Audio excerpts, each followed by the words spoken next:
અને યર્દન ક્રોસ કરીને આપણે આ બાજુ આયા અને આ બાજુની જે દૂરથી આપણે બિલ્ડિંગો જોતા હતા માઉન્ટ નબો ઉપરથી, બરાબર, એ બિલ્ડિંગની અંદર આપણે એની આસપાસ આપણે આવી ચૂક્યા છે.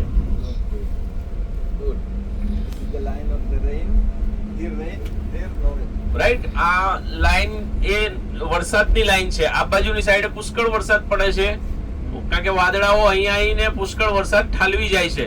પણ આ બાજુની સાઈડ તમે જુઓ તો આ બાજુ સમરૂનમાં વરસાદ પડતો નથી. એટલે આ બાજુ તમે ઉનાળામાં આવો તો આ બધું બંજર દેખાય, આ બાજુ તમને ગ્રીનરી જ ગ્રીનરી દેખાય. લેફ્ટ સાઈડે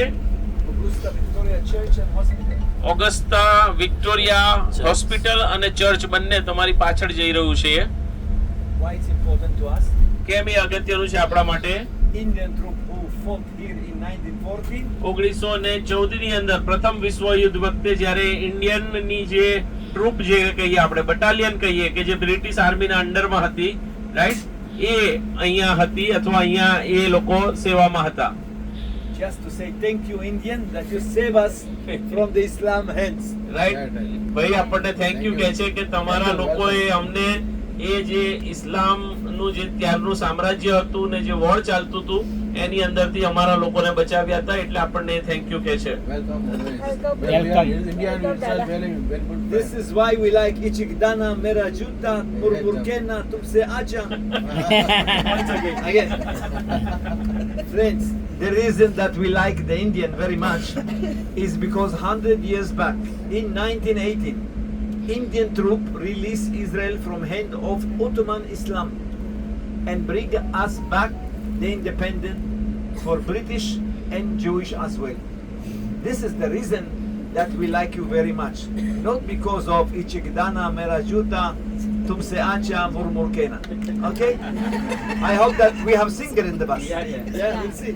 રાઈટ, એ આપણા શું કહેવાય બોલિવૂડ ઇન્ડસ્ટ્રીઝને લીધે આપણને ઇઝરાયેલી લોકો પ્રેમ કરે છે એમ નહીં, પણ આપણા બહુ જૂના સંબંધો છે. કારણ કે આપણા ઉપર જ્યારે બ્રિટિશ રાજ ચાલતું હતું ત્યારે આપણી બટાલિયન એ બ્રિટિશરો તરફથી તુર્કમેન સામ્રાજ્ય જે હતું, ઓટોમન સામ્રાજ્ય, એની સામે લડતા હતા. રાઈટ, અને એટલે એમાં યહૂદીઓનો ઘણા ખરાનો બચાવ એના લીધે થયો હતો. એના માટે એ આપણને થેન્ક યુ કહે છે. એટલે એ જે ગીતો ગાય છે એના દ્વારા એ બોલિવૂડને પ્રદર્શિત કરે છે અથવા બોલિવૂડ માટે કહે છે કે એ બોલિવૂડના ગીતોને લીધે અમે તમને પ્રેમ કરીએ છીએ અથવા આપણી મિત્રતા છે એમ નહીં, પણ આપણા બહુ જૂના સંબંધો છે એમ. The neighborhood that we are here, it's Jordanian neighborhood that conquered in 1967. Okay, અહીંનું જે સૌથી નજીકનું જો કોઈ મિત્રતા ભરેલું જેને કહેવાય દેશ હોય તો એ તો જોર્ડન છે. રાઈટ, કે જે જોર્ડન પહેલા અહીંયા સુધી રાજ કરતા હતા. ક્યાં સુધી? યરુશાલેમ સુધી એ લોકોનું સામ્રાજ્ય હતું, એ લોકો રાજ કરતા હતા until 1960. No, we conquered it in 1967. 67, yeah, 1967 સુધી, yeah. And this area remain in our hand, although we have done agreement with the Jordanians. Right, 1967 નું જે વોર થયું, રાઈટ, ત્યાર પછી આ જે જોર્ડન અહીંયા સુધી સામ્રાજ્ય રાજ કરતું હતું એ પાછળ ગયું. કેમ? કારણ કે એ લોકો હારી ગયા, એના લીધે એ લોકો પાછળ ખસ્યા અને છેક બોર્ડર સુધી, યર્દનની નદી સુધી, જ્યાંથી આપણે સવારે બોર્ડર ક્રોસ કરી હતી, બરાબર, ત્યાં સુધી પેલેસ્ટાઇનનું અને ઇઝરાયલનું સામ્રાજ્ય. એટલે બીજા શબ્દોની અંદર પેલેસ્ટાઇન પહેલા જોર્ડનના અંડરમાં હતું.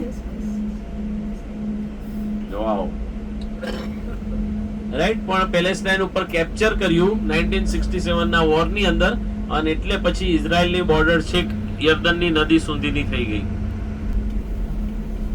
અને વાલાઓ, આજની તારીખમાં પણ તમે યુનોની અંદર, રાઈટ, એક પ્રશ્ન વારંવાર જે ઉઠાવવામાં આવે છે એ ઉઠાવવામાં આવે છે કે યુનોનો બાય ડિફોલ્ટ નિયમ છે કે તમે લડાઈ થાય બે દેશોની વચ્ચે તો જ્યારે લડાઈ પૂરી થાય ત્યારે પોતે પોતપોતાની બોર્ડર પર પાછું જતું રહેવાનું.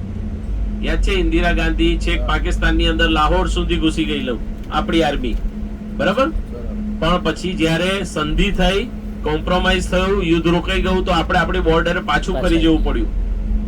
હા કે ના? રાઈટ, પણ ઇઝરાયલે 1967 નું વોર કર્યું, ત્યાર પછી એને ગોલાન હાઇટ્સ, ઓકે, પેલેસ્ટાઇન ઉપરનો કબજો અને યરુશાલેમનો ઉપરનો કબજો આજ દિન સુધી એને પાછો આપ્યો નથી.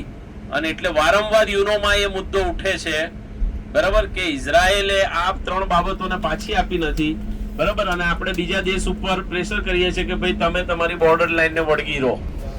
Here we leave the bus crossing very carefully. Okay, અહીંથી હવે આપણે ચાલીશું